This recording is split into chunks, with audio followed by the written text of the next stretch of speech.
देखो समझो, हम लोग जो लिखे हैं वो थ्योरी है।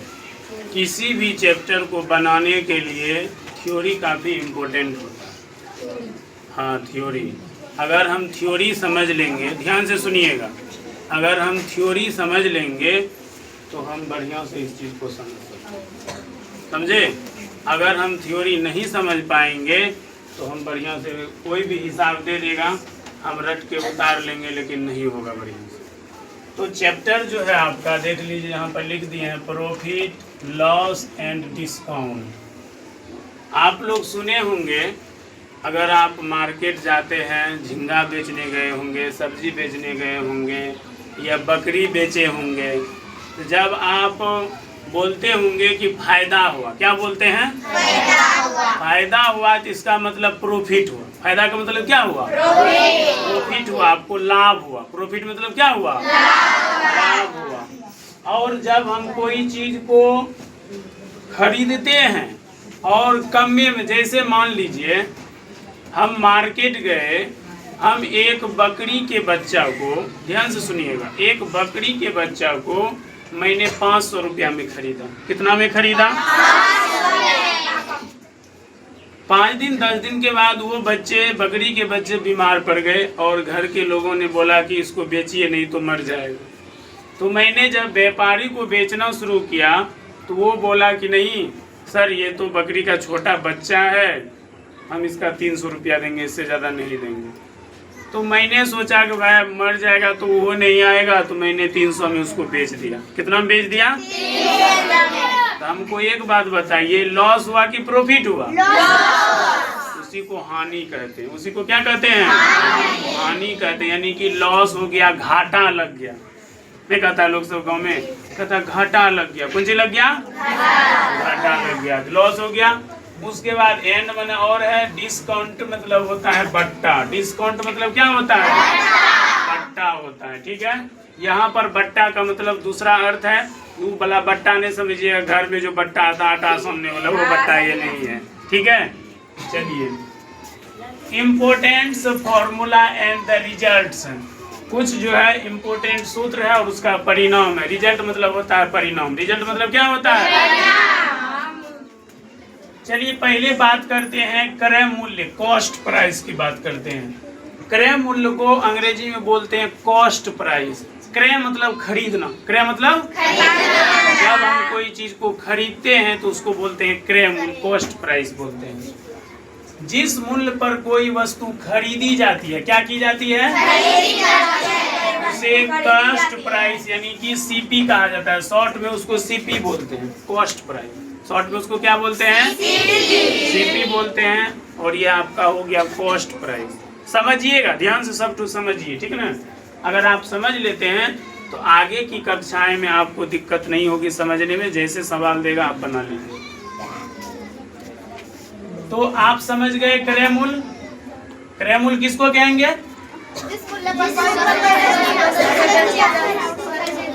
आप लोग नहीं बोलते हैं, काहे बोलते हैं? उस पर ज्यादा ध्यान देने से मतलब मेरे पे दीजिए ध्यान, वो तो एक अलग चीज है, उससे उतना हम अति नहीं रखते हैं। मेन मुद्दा है आपको समझाना, और ये चीज इसलिए हो रहा है ताकि भविष्य में कोई और देख सकता है, इसीलिए, और कोनो बात नहीं है। तो जिस मूल्य पर कोई वस्तु खरीदी जाती है, हम अगर पढ़ा देंगे तो बाद में अगर कोई शिक्षक आपको पूछे तो वहाँ बेइज्जती नहीं होना है, वहाँ आपको जवाब देना है कि आप पढ़े। ये नहीं कि खाली बस हाँ जी कर रहे हैं, ऐसा नहीं होना चाहिए। चेयर सीधा कर लीजिए। तो देखिए, विक्रय मूल्य जो होता है इसको बोलते हैं सेलिंग प्राइस। विक्रय मूल्य को क्या बोलते हैं? सेलिंग प्राइस बोलते हैं।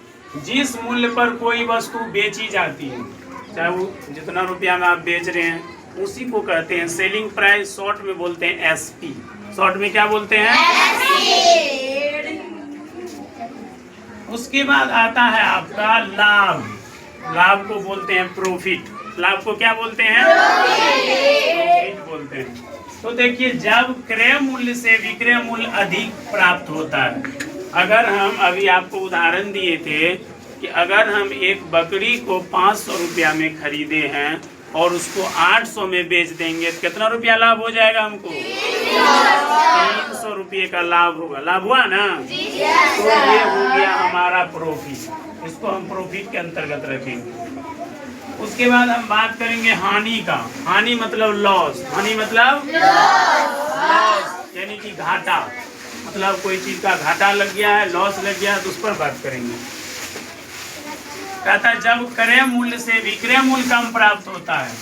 हम एक और उदाहरण दिए थे कि आपको तो उसको घाटा लगा के बेचना पड़े। जैसे मान लीजिए कि कोई व्यक्ति परवल जो है 40 रुपया खरीद कर लाया।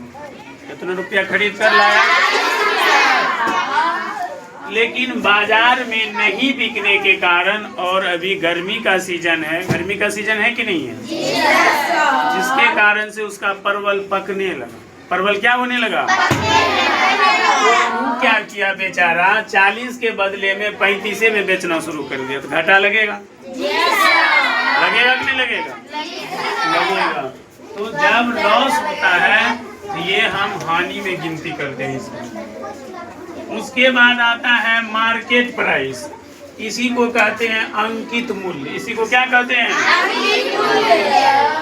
आप भली भांति जानते होंगे, नमक खरीदने जाइए, बिस्किट खरीदने जाइए, और आप जो क्या कहते हैं ये झाल मुड़ी सबका जो डब्बा आता है, प्रधान झाल मुड़ी, ये ना जी? हाँ, तो ये सभी जो क्या कहते हैं कुरकुरे का पैकेट वगैरह सब है, उस पे देखिएगा जो लिखा रहता है दुकानदार उतने रुपया लेता है। पैकेट पे जितना दाम लिखल है उतने रुपया ले लेता है। तो वैसा मूल्य जो किसी वस्तु या उसके पैकेट पर लिखा होता है उसी को अंकित मूल्य कहते हैं। उसको क्या कहते हैं? अब कभी आप भूलिएगा अंकित मूल्य, कभी नहीं। जब देख लीजिएगा, जब जितना लिखा हुआ है उतने मांग रहा है, उसी को अंकित मूल्य कहते हैं। हम लोग क्या कहते हैं? जैसे मान लीजिए हम लोग सामान खरीदने जाते हैं तो माइनस प्लस कर लेते हैं, करते हैं जी। लेकिन दवाई जब खरीदने जाते हैं बोलते हैं 5 रुपया कम में देंगे। वो जितना बोल देता है आप निकाल करके दे देते हैं। और दवाई पे जो है क्या होता है, वो लोग जो दवाई लेते हैं वो थोक विक्रेता है। कौन विक्रेता है? थोक विक्रेता है। वो जो है वहाँ उसको डिस्काउंट मिलता है, लेकिन आप खुदरा लेने जाते हैं तो आपको डिस्काउंट नहीं मिलता। अब चलिए डिस्काउंट की बात करते हैं। बट्टा, कि जब किसी वस्तु के अंकित मूल्य पर छूट दी जाती है तो उसे बट्टा कहते हैं, डिस्काउंट कहते हैं। बट्टा समझिए, जब कोई जो है सामान खरीदने जाते हैं, जैसे मान लीजिए साड़ी वगैरह हो गया, कपड़ा हो गया, जीन्स हो गया, लेगीज हो गया, कुछ भी खरीदने जाते हैं, शर्ट खरीदने जाते हैं, लिखा रहता है, मान लीजिए पेविलियन का जीन्स है। कौन कंपनी का जीन्स है?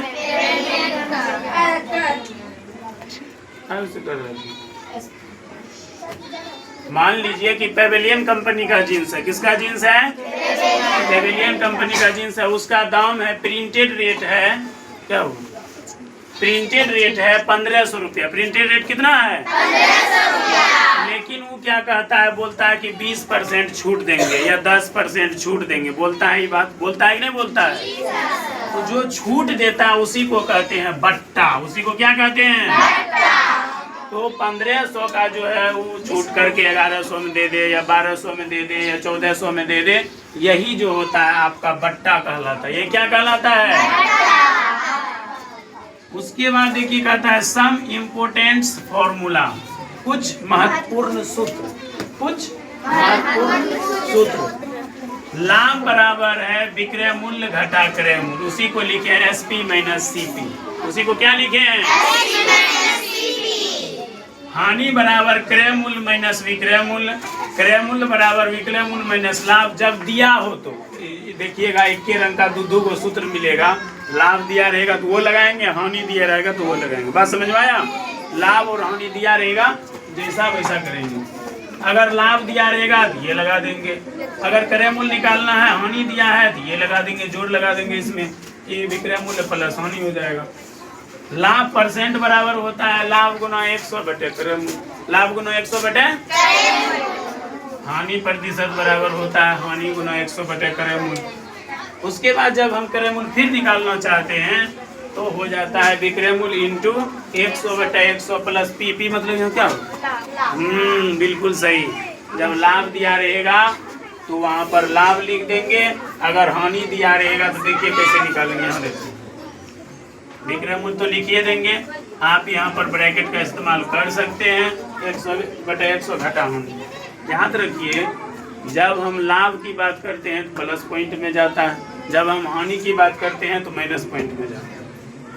उसके बाद विक्रय मूल्य बराबर क्रय मूल्य इंटू 100 प्लस P/100 हो जाएगा, यानी P मतलब लाभ हो गया। P मतलब क्या हुआ? लाभ परसेंट हो गया। यहाँ देख लीजिए, यहाँ जो है आपका P बराबर हुआ लाभ प्रतिशत। क्या हो गया? लाभ प्रतिशत। और L बराबर हो गया हानि प्रतिशत। हानि प्रतिशत जिसको समझ में नहीं आता है तो यहाँ देखिए। ठीक है, विक्रय मूल्य फिर वही हो गया क्रय मूल्य इंटू 100 माइनस मतलब हानि बटे 100। ये जो तुमको फॉर्म बताए जो दिया रहेगा उसका इस्तेमाल करना है। ठीक है, जो नहीं दिया रहेगा जहाँ पे वो चीज़ का इस्तेमाल नहीं करना है। तो ये आपको जो बताए हम आज, इसको कहते हैं थ्योरी। इसको क्या कहते हैं? थ्योरी। जब आप ये समझ जाइएगा तब आपका पूरा चैप्टर ही बन जाएगा और आसानी से बनेगा, उसमें कोई दिक्कत नहीं होगी। ठीक है, थैंक यू।